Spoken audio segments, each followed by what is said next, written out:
Good morning mga Lodi Cakes ko. Ohayo gozaimasu.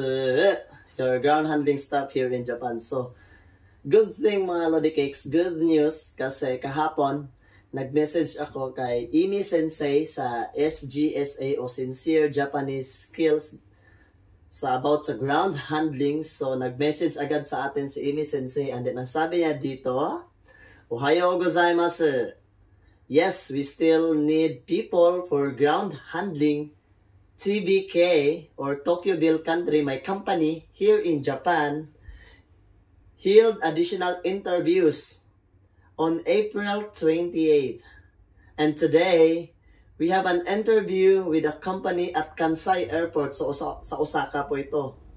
And, ang sabi pa rin na dito, could you please tell them to contact SGSA, yung Sincere Japanese Skills Academy. And ito yung link ng Facebook niya, sinend din sa akin. So, nasa comment section po yung link.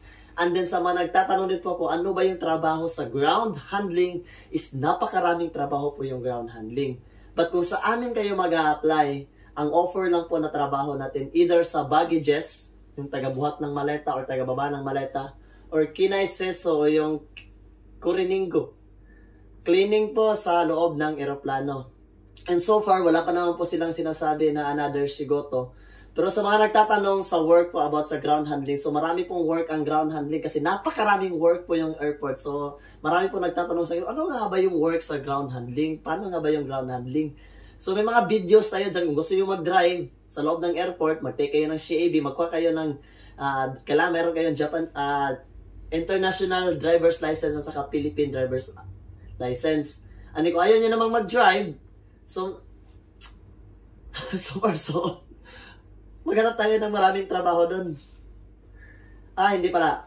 Kung ayaw nyo namang mag-drive, talagang napakaraming work po yung airport po, no? May mga kinaiseso, yung sinabi ko nga kanina, may baggages, may hanso, ito.